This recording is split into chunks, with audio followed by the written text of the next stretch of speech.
क्या आपने भी देखा है भारतीय सेना में जाने का सपना? मेजर कलसी क्लासेस करेगा आपके ऐसे हर सपने को साकार। जुड़िए हमारे ऑफलाइन क्लासरूम प्रोग्राम के साथ, जहां आपको मिलेगा एक्सपर्ट फैकल्टी टीम का guidance, best defence oriented books, बेहतरीन physical training, doubt counter facilities, special current affair की क्लासेस और मंथली यूनिट टेस्ट। आज ही लीजिए डायरेक्ट एडमिशन और पाएं 2000 का कैशबैक। अधिक जानकारी के लिए हमें कॉल करें 9696330033 पर और विजिट करें www.majorkalsiclasses.com पर। जय हिंद। जय हिंद बच्चों, मेजर कलसी क्लासेस में आप सबका स्वागत है। आइए अपने डिफेंस के सपने को साकार करने के लिए एक मॉडल पेपर का अभ्यास करते हैं और अपने सपने को साकार करते हैं। ठीक है बेटा, जैसे पहला क्वेश्चन हमारे सामने है, the quantity which is neither dimensionless और नॉट यूनिटलेस। ठीक है, ऑप्शंस दे रखे हैं हमें, relative density, relative refractive index, relative velocity और स्ट्रेन। अगर आप ध्यान से देखिए तो जो रिलेटिव डेंसिटी, रिलेटिव वेलोसिटी और जो स्ट्रेन होती है ये यूनिटलेस और डायमेंशनलेस दोनों ही होती हैं, लेकिन जो रिलेटिव वेलोसिटी होती है ना ही ये यूनिटलेस होती है और ना ही डायमेंशनलेस होती है। अगर इसके आप फॉर्मूले की बात करेंगे बेटा, तो velocity of A with respect to B क्या होता है, वी माइनस वी बी होता है। तो मीटर पर सेकंड यूनिट आएगी नहीं आई, और डायमेंशन क्या आएगी, एल की पावर 1 टी की पावर -1 आ जाएगा। तो इसका सही जो आंसर आएगा बेटा वो आएगा सी पार्ट। ठीक है, if a particle moves with an acceleration then which of the following can remain constant. Options दे रखे हैं, both speed and velocity, neither speed nor velocity, only the velocity only the speed. अगर किसी भी body की acceleration अगर constant है तो क्या नियत रहेगा, क्या कांस्टेंट रहेगा, हमसे क्वेश्चन पूछ रहा है। मान लीजिए किसी भी बॉडी का एक्सेलरेशन मैं आपको देता हूं 2 मीटर पर सेकंड स्क्वायर। इसका मीनिंग समझिएगा पहले। 2 मीटर पर सेकंड स्क्वायर का मीनिंग होता है कि उस बॉडी की वेलोसिटी हर एक सेकंड में कितनी बढ़ रही है, 2 मीटर पर सेकंड बढ़ रही है। अगर किसी भी बॉडी का एक्सेलरेशन 2 मीटर पर सेकंड स्क्वायर है तो इसका मीनिंग होगा उस बॉडी की वेलोसिटी हर एक सेकंड में कितनी बढ़ती जा रही है, 2 मीटर पर सेकंड बढ़ती जा रही है। अगर 2 मीटर पर सेकंड बढ़ रही है तो इसका मतलब वेलोसिटी तो कांस्टेंट होने से रही, ये कांस्टेंट नहीं हो सकती। तो हमारा आंसर ए नहीं हो सकता, बी भी नहीं हो सकता, नाइदर स्पीड। स्पीड क्या होती है, स्पीड तो डिस्टेंस अपॉन टाइम होता है। स्पीड का फॉर्मूला क्या होता है, डिस्टेंस अपॉन टाइम होता है। अगर स्पीड का फॉर्मूला डिस्टेंस अपॉन टाइम होता है, चाल बराबर दूरी बटे समय होता है, तो इसका मीनिंग होगा स्पीड तो कांस्टेंट रहेगी। तो इसका सही आंसर कौन सा होगा, last part, only the speed, सिर्फ कांस्टेंट रहेगी। क्या बात समझ में आता है? क्योंकि speed equal to distance upon time में फॉर्मूले में एक्सेलरेशन तो आता ही नहीं है। ठीक है, नेक्स्ट क्वेश्चन बेटा दिया हुआ है, vectors I cap -3j cap plus 5k cap and I cap -3j cap -a cap are equal vectors. अगर ये दोनों वेक्टर इक्वल दे रखे हैं तो बहुत आसान सी बात है, आप इनको कंपेयर कर लीजिए। अब जैसे इसको कंपेयर करेंगे तो आप क्या देखेंगे, -a की वैल्यू क्या आ जाएगी, 5 आ जाएगी। तो इक्वल टू कितना आएगा बेटा, -5 आ जाएगा। अगर इक्वल टू -5 आएगा तो आंसर कौन सा हो जाएगा, लास्ट पार्ट हो जाएगा। क्लियर है, तो इसका आंसर लास्ट पार्ट आएगा। एक 5 किलोग्राम की वस्तु किसी डोरी के एक सिरे से जुड़ी हुई है। यदि डोरी को ऊपर की ओर त्वरण 0.3 मीटर पर सेकेंड स्क्वायर से खींचा जाता है तो डोरी में तनाव कितना होता है, हमें यह बताना पड़ेगा। तो देखो कैसे करेंगे, T माइनस mg बराबर क्या होता है बेटा, ma होता है।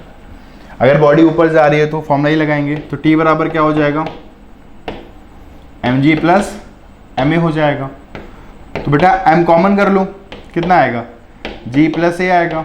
ठीक है, m कितना दे रखा है, m सवाल में दिया हुआ है 5 किलोग्राम, g कितना है 9.8 है, a कितना दिया हुआ है 0.3। तो आप इन दोनों को ऐड करोगे तो आएगा 5 × 10.1 और जब मल्टीप्लाई कर दोगे तो आंसर क्या आएगा 50.5 न्यूटन। तो सही आंसर क्या होगा बेटा, सी पार्ट होगा। तो सही आंसर क्या आ जाएगा, सी पार्ट। क्या बात क्लियर है, यहाँ तक आंसर क्या आएगा, सी। क्वेश्चन नंबर 5 हमसे कह रहा है कि 2 masses of 2 gram and 8 gram are respectively are moving with equal kinetic energies. Okay, so what is the ratio of their momentum. तो बहुत सिंपल सी बात है बेटा, देखिए m1 दिया गया है 2 ग्राम, m2 दिया गया है 8 ग्राम।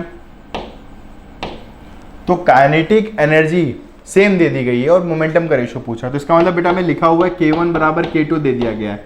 और काइनेटिक एनर्जी और मोमेंटम में क्या रिलेशन होता है, काइनेटिक एनर्जी होती है P1 square upon 2m1, P2 बराबर क्या होगा P2 स्क्वायर बाय 2m2, 2 से 2 कट गया, P1 square upon P2 square, यहाँ पे क्या आएगा m1 बाय m2। बेटा m1 है कितना 2 ग्राम है, m2 कितना 8 ग्राम है, तो 2/8 यानी कितना आ गया 1/4 आएगा। अब दोनों तरफ अंडर रूट ले लेंगे तो P1 बाई P2 कितना आएगा, 1/4 यानी कितना आ गया 1/2। इसका सही आंसर क्या होगा बेटा बी पार्ट। ऐसे क्वेश्चन आपको एग्जाम में काफ़ी मिलेंगे, काफ़ी अच्छा सवाल है ये, तो इसका आंसर 1:2 आ जाएगा। ठीक है, जब दूध को मथा जाता है तो मक्खन इससे अलग हो जाता है, सभी भैया जानते हैं बात, कोई नई बात नहीं है। तो ऐसा किसके कारण होता है, ड्यू टू सेंट्रीफ्यूगल अपकेंद्रीय बल कारण, ड्यू टू एडेसिव आसंजन बल के कारण, ड्यू टू कोवेसिव ससंजन बल के कारण, या लास्ट दे रखा है ड्यू टू ग्रेविटेशनल फोर्स कि गुरुत्वाकर्षण बल के कारण ऐसा संभव हो पाता है। तो जो ऐसा हो पाता है बेटा, इसका सही आंसर है अपकेंद्रीय बल यानी सेंट्रीफ्यूगल फोर्स के कारण ही ऐसा होता है, क्योंकि मक्खन बाहर की ओर निकलता जाता है। ठीक है, तो इसका आंसर अपकेंद्रीय बल सेंट्रीफ्यूगल फोर्स होगा। The quantity that is not conserve in an elastic collision, एक ऐसी राशि बतानी है जो बिल्कुल भी संरक्षित नहीं रह सकती जब भी आप प्रत्यास्थ संघट्य होता है। ऑप्शन दे रखे हैं momentum, kinetic energy, total energy की सारे भी आंसर हो सकते हैं, संवेग, गतिज ऊर्जा, कुल ऊर्जा। तो एक बात अपने दिमाग में बैठा लो, पहले दुनिया की कोई भी कोलिजन की अगर बात कर लो, चाहे इलास्टिक चाहे इलास्टिक चाहे पार्शियल इलास्टिक, प्रत्यास्थ अप्रत्यास्थ अर्ध प्रत्यास्थ, हमेशा संवेग नियत रहता है, हमेशा संवेग नियत रहता है हमेशा, और कुल ऊर्जा कभी चेंज तो हो नहीं सकती, ये तो हमें पता ही है ना, टोटल एनर्जी हमेशा कांस्टेंट रहती है। तो क्या बच गया जो कांस्टेंट नहीं रह सकता, जो कंजर्व नहीं हो सकता, इसका आंसर क्या होगा बी पार्ट यानी गतिज ऊर्जा। क्लियर? ठीक है, चलिए आगे बात कर रहे हैं। नेक्स्ट क्वेश्चन देखते बेटा। A cylinder of mass 500 gram and 10 centimetre radius has a moment of inertia. 500 ग्राम द्रव्यमान तथा 10 सेंटीमीटर त्रिज्या के बेलन, इसकी मुख्य अक्ष के परितः जड़त्व आघूर्ण क्या होगा। तो सबसे पहले बेटा मास दे रखा है 500 ग्राम दिया हुआ है, तो 500 ग्राम को किस में बदलना है, केजी में बदलना है, तो कितना आएगा 0.5 केजी आ गया। रेडियस कितनी दे रखी है 10 सेंटीमीटर दे रखी है, अगर रेडियस 10 सेंटीमीटर दे रखी है तो क्या आंसर होगा इसका 0.1 मीटर। तो सिलेंडर का भी फॉर्मूला पता होना चाहिए तभी तो आंसर निकाल पाओगे। क्या फॉर्मूला होता है, mr²/2 होता है। अगर ये mr²/2 है हमारा, बहुत ध्यान से देखिएगा, फॉर्मूले बहुत ध्यान से लगाइएगा। ठीक है, तो m की जगह क्या रख देंगे 0.5 रखेंगे, रखिए। r क्या होगा, r² हो जाएगा, यानी 0.1 का स्क्वायर क्या होता है 0.01 होता है, बाई 2 होगा। कोई दिक्कत यहाँ तक? क्लियर है यहाँ तक? समझ में आ रही मेरी बात? ठीक है, तो अगर आप इसको सॉल्व करेंगे तो जो इसका सही जो आंसर आएगा बेटा वो आएगा 2.5 × 10⁻³ kg मीटर स्क्वायर। क्लियर है बेटा? देखो ये आ जाना चाहिए। अब डिवाइड करके आंसर निकालेंगे 2.5 × 10⁻³ kg मीटर स्क्वायर। ठीक है, तो इसका आंसर आ जाएगा ए पार्ट। क्लियर हो गया? ठीक, चलिए आगे बढ़ते हैं। ओके, क्वेश्चन पूछा गया है, where is the intensity of the gravitational field of the earth maximum. पृथ्वी के गुरुत्वाकर्षण क्षेत्र की तीव्रता अधिकतम कहां पर होती है, ये हमसे प्रश्न पूछा जा रहा है। सेंटर ऑफ अर्थ पे बेटा वहां तो 0 होती है, इक्वेटर पे G होती है। ठीक है, इक्वेटर पे G-RE⍵² होती है, पोल पर G होती है, सेम एवरीवेयर। तो अगर सबसे अधिकतर पूछी जाएगी, सबसे अधिकतम पूछेगी, तो आंसर आप क्या दोगे, सी पार्ट दोगे। यानी पोल पे कितनी रहती है गुरुत्वीय क्षेत्र की तीव्रता, हमेशा G ही रहती है। ठीक है, सिंपल सी बात है। किसी पदार्थ का विशिष्ट गुरुत्व समुद्र तल पर हाइड्रोमीटर द्वारा मापा जाता है, कोई दिक्कत वाली बात नहीं। यदि पर्वत की चोटी पर यही मापन किया जाता है तो विशिष्ट गुरुत्व क्या होगा बेटा, विशिष्ट गुरुत्व का मतलब समझते हो आप, डेंसिटी को डिवाइड करके निकाला जाता है। अगर डेंसिटी को डिवाइड करके निकाला जाएगा, किसी भी पदार्थ का घनत्व डिवाइड बाय जल का घनत्व, विशिष्ट गुरुत्व अगर निकाला जाएगा, चाहे तुम पर्वत की चोटी पे देख लो, चाहे तुम अपने घर के बगल में देख लो, तो हमेशा क्या रहेगा, सेम ही रहेगा, उसमें कोई भी चेंज नहीं आएगा, समुद्र तल के मापन के बराबर होगा। तो इसका आंसर क्या हो जाएगा, लास्ट पार्ट हो जाएगा। ठीक है, 11 क्या कह रहा है, किसी वस्तु की ऊष्मीधारिता है, 4 ऑप्शंस दिए गए हमें। इसकी ऊष्मा अवशोषण करने की क्षमता, इसकी ऊष्मा उत्सर्जित करने की क्षमता, वह ऊष्मा जो इसका तापमान 1 इकाई डिग्री सेल्सियस बढ़ा दे, वह ऊष्मा जो इसके द्रव्यमान का तापमान 1 इकाई डिग्री सेल्सियस बढ़ा दे। तो ये सवाल करने के लिए, ये क्वेश्चन करने के लिए आपको ऊष्माधारिता की डेफिनेशन का पता होना बहुत ज़रूरी है, बहुत ज़्यादा ज़रूरी है, तभी आप कर पाएंगे, वरना आप नहीं कर पाएंगे। तो ऊष्माधारिता होती क्या, हीट कैपेसिटी क्या होती है, ठीक है। किसी भी पदार्थ का तापमान 1 डिग्री सेंटीग्रेड बढ़ाने के लिए बाहर से जितनी हीट लेनी पड़ जाए, बाहर से जितनी ऊष्मा लेनी पड़ जाए, वही उसकी क्या कहलाती है, ऊष्माधारिता कहलाती है। तो यहाँ पे तो द्रव्यमान का तो मैंने इस्तेमाल भी नहीं किया परिभाषा में, मास का यूज ही नहीं करूँ, तो सही आंसर कौन सा होगा, सी पार्ट हो जाएगा। क्या बात समझ में आती है, इसका आंसर हो जाएगा सी पार्ट, वह ऊष्मा जो इकाई जो इसका तापमान 1 इकाई डिग्री सेल्सियस बढ़ा दे, ठीक है। The time period of an oscillating body executing is SHM is 0.05 second, okay. तो जो बेटा टी दिया हुआ है 0.05 सेकेंड दिया हुआ है, टी कितना दिया गया, 0.05 सेकेंड दिया हुआ है। बेटा एम्पलीट्यूड कितना दिया हुआ है, 40 सेंटीमीटर दिया हुआ है, एम्पलीट्यूड दिया हुआ है 40 सेंटीमीटर, यानी कितना आएगा, 0.4 मीटर आएगा, ठीक है। तो हमें मैक्सिमम वेलोसिटी बतानी है, तो बेटा फॉर्मूला पता होना चाहिए। तो यू मैक्स बराबर होता है मैक्सिमम वेलोसिटी का ओमेगा इंटू ए होता है। यू मैक्स बराबर क्या होता है, ओमेगा इंटू ए होता है। तो ओमेगा बराबर क्या लिखेंगे, 2 पाई बाय टी लिखेंगे इंटू ए लिखेंगे, कोई दिक्कत, 2 पाई। टी कितना होगा भैया, 0.05 सवाल में दे रखा है, ए 0.4। अब इसको बस सॉल्व करना है, आपका आंसर आ जाएगा, ठीक है, आपका आंसर आ जाएगा। ये 40 हो जाएगा और 5 8 जा 40, तो 8 2 जा 16, तो आंसर कितना आ गया, 16 पाई मीटर पर सेकेंड। तो इसका आंसर क्या होगा बेटा, ए पार्ट। अगर आपको मल्टीप्लाई करना आता तो आप आंसर निकाल सकते हैं आसानी से, कोई दिक्कत वाली बात नहीं है। 16 पाई मीटर पर सेकेंड, क्योंकि ऑप्शन हमें पाई के टर्म में दे रखा है, तो ज़्यादा सॉल्व करने की ज़रूरत नहीं पड़ेगी, ठीक है। तो क्वेश्चन नंबर 13 कह रहा है, फिगर गिवन है, शोज कर रहा है। तो क्वेश्चन पूछ रहा है in which the transverse waves are produce, which pair of points are in phase, कौन से पेयर सेम फेस में हैं। और ऑप्शन जरा देख लेते हैं, ऑप्शन थोड़ा ज़्यादा नीचे हो गए, तो ऑप्शन पहला ऑप्शन ए और ई दे रखा है। अगर ए और ई दे रखा है भैया, तो ए यहाँ पे, अगर यहाँ पे आप चलना शुरू करेंगे तो ऊपर जाएंगे, और ई में चलेंगे तो नीचे उतरेंगे, तो इसका मतलब ए और ई तो सेम फेस में नहीं हो सकते, 180 डिग्री का चेंज हो रहा है। समझ में आया कैसे, आप ए में जाएंगे तो ऊपर की ओर जाएंगे, और ई में जाएंगे तो नीचे की ओर जाएंगे, तो कितने फेस चेंज हो गया, 180 डिग्री का सेम फेस नहीं आ सकता। ये तो नहीं हो सकता भैया, अगर ये नहीं हो सकता, ठीक है। चलिए दूसरा ऑप्शन क्या दे रखा है, B and J, B and जे।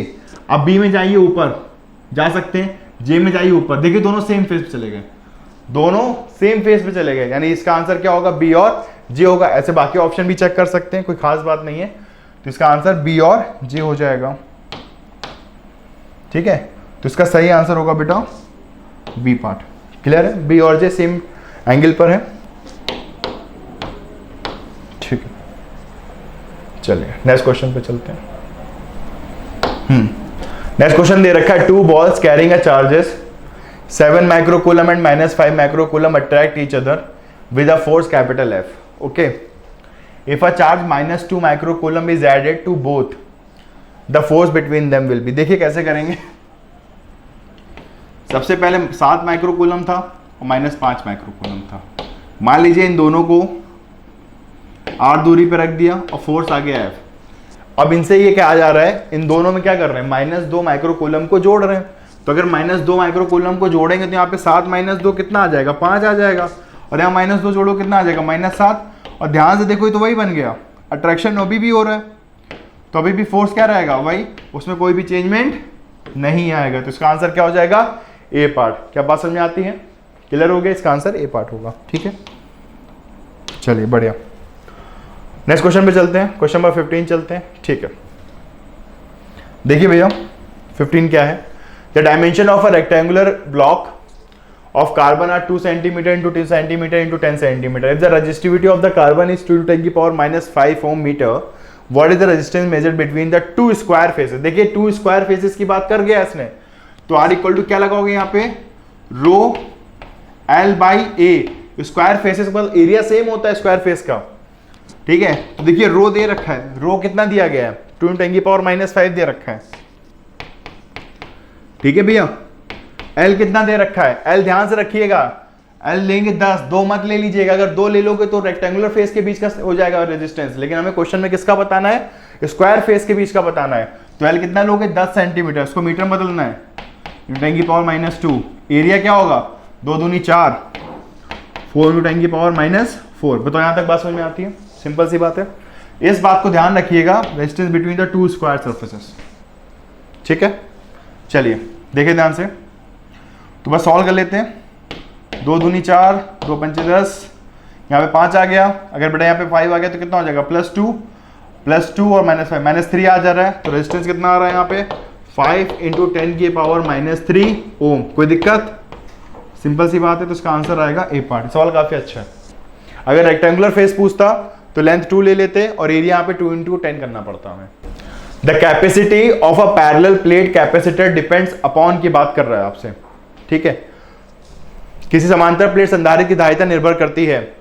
पहला दे रखा है टाइप्स ऑफ मेटल यूज्ड, कौन सा मेटल भाई यूज कर रहे हो, thickness of plates, potential applied across the plate, separation between the plate. जो लोग धारिता की बात करें, धारिता का फॉर्मूला लिख लेते हैं।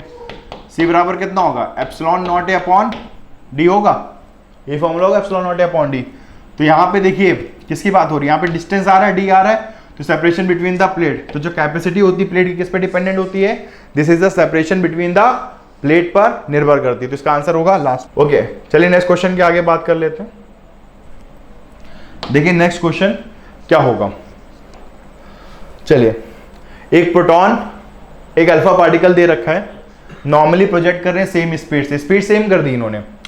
What will be the ratio of the radius of the trajectory of the proton and alpha particle. देखो ये फॉर्मूला आपको याद होना चाहिए, R equal to mv upon qb। क्यों भैया? तो हमें किसका रेशियो बताना है? प्रोटॉन और अल्फा पार्टिकल का। ठीक है दोस्त, तो rp अपॉन r अल्फा कर देंगे। देखिए वेलोसिटी और मैग्नेटिक फील्ड तो सेम रखी है, उसको छोड़ दो, कहानी फंसी m और q पे, तो क्या लिखोगे? mp अपॉन qp इंटू बेटा यहाँ पे क्या आएगा? q alpha upon m alpha. यहाँ तक बात समझ में आती है?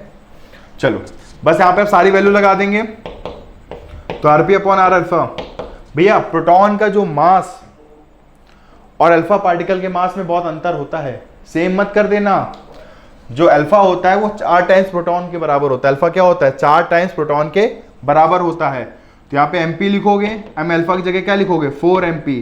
ठीक है, और जो अल्फा पार्टिकल पे चार्ज होता है वो 2 गुना होता है, 3.10 की पावर -19 कूलम होता है। तो यहाँ पे क्या लिखोगे? 2qp divide by qp। कोई दिक्कत? qp mp कट गया, 2/4। आंसर कितना गया? 1/2।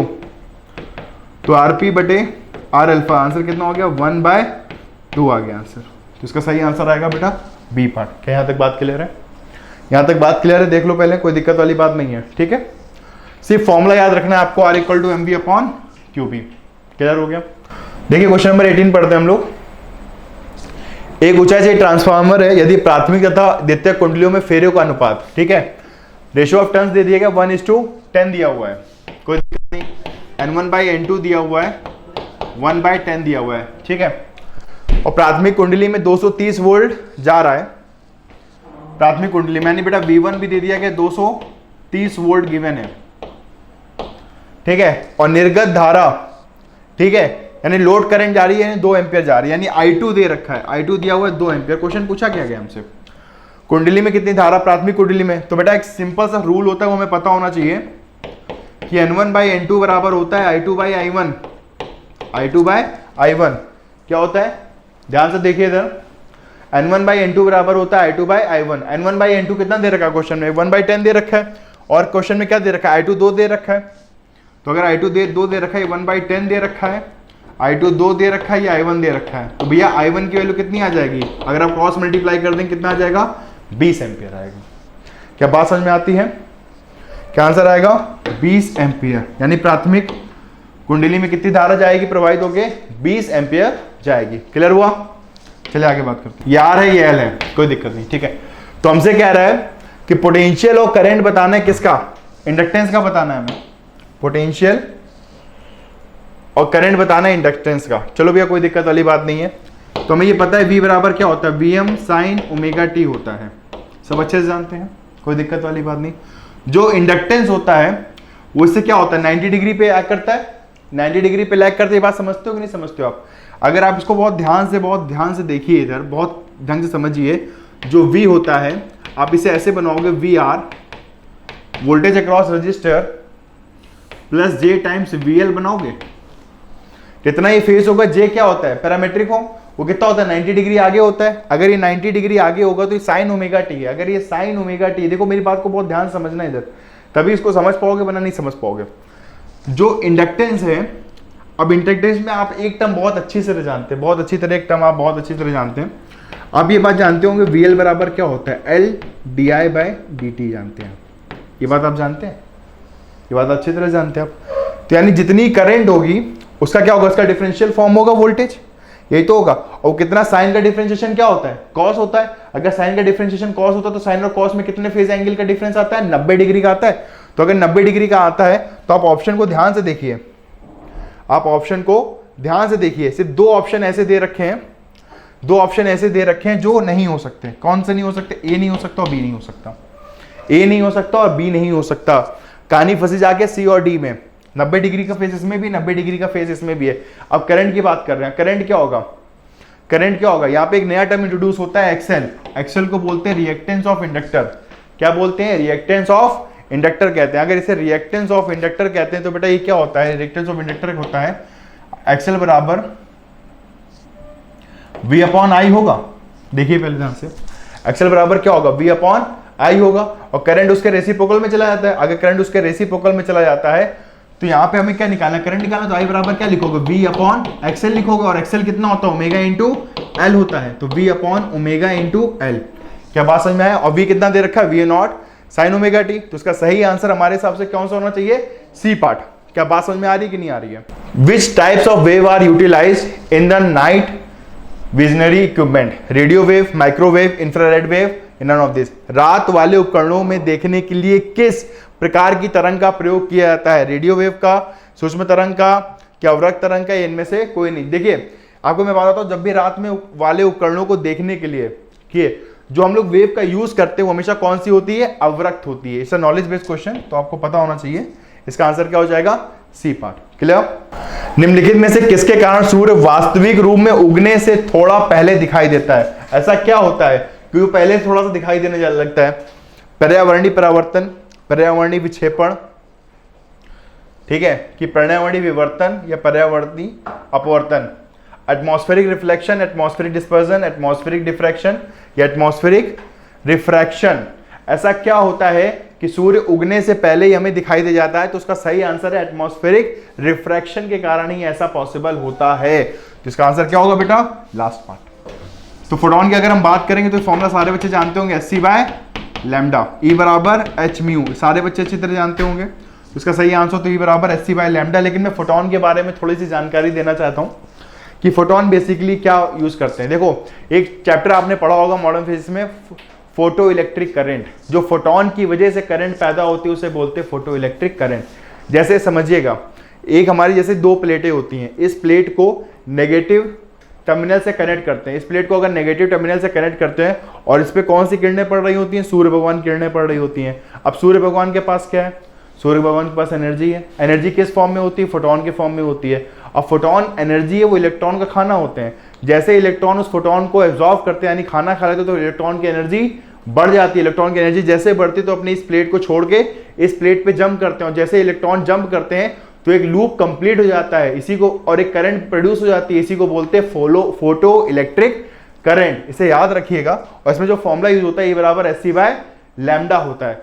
और फोटोन का रेस्ट मास 0 होता है, इसलिए हम हाफ mv² या हाफ mc² यूज बिल्कुल भी नहीं कर सकते। तो इसे दिमाग में रखिएगा। तो इसका आंसर आएगा Sc बाय लैम्डा। ठीक है, चलिए आगे बात करते हैं। क्वेश्चन नंबर 23 देखिए, नाभ के विखंडन की खोज करने वाले साइंटिस्ट थे ऑटो हॉर्न स्ट्रॉसमैन। तो इसका आंसर आएगा बेटा ए पार्ट। एक्स किरणें, नालिका से निकलने वाली एक्स किरणें पुंज होंगी। 4 ऑप्शन दे रखे हैं। एक वर्णी, एक निश्चित अधिकतम तरंग दैर्घ्य की अपेक्षा कम तरंग दैर्घ्य की ओर, एक निश्चित कम तरंग दैर्घ्य से अपेक्षा अधिक तरंग दैर्घ्य की ओर, और एक न्यूनतम तथा अधिकतम तरंग दैर्घ्य के बीच की सभी तरंगे। जब भी हम नालिका से एक्स किरणें अगर पुंज निकल रही होती है एक्स किरणों की तरफ से, तो हमेशा एक बात याद रखिएगा, वो हमेशा कम वेवलेंथ से ज्यादा वेवलेंथ की ओर निकलती हैं। तो इसका सही आंसर होगा हमारे पास एक निश्चित कम तरंग दैर्घ्य की अपेक्षा अधिक तरंग दैर्घ्य की ओर निकलती हैं सभी किरणें। इसका आंसर होगा सी पार्ट। ठीक है बेटा। आवश्यकता के आधार पर किसी अर्धचालक में उपयुक्त अशुद्धि मिलाई जाती है। इसका कारण है इसकी वैद्युत प्रतिरोधकता में वृद्धि, इसकी विद्युत चालकता में वृद्धि, इसके जीवन काल बढ़ाने के लिए या अधिक विभव सहन करने योग्य बनाने के लिए। तो अगर इम्प्योरिटी मिलाई जाती है सेमीकंडक्टर में तो उसकी चालकता की वृद्धि करने के लिए बनाया जाता है। इसका आंसर क्या हो जाएगा बेटा? बी पार्ट हो जाएगा। ठीक है, मैं आशा करता हूं कि मॉडल पेपर आपके लिए बहुत लाभदायी होगा।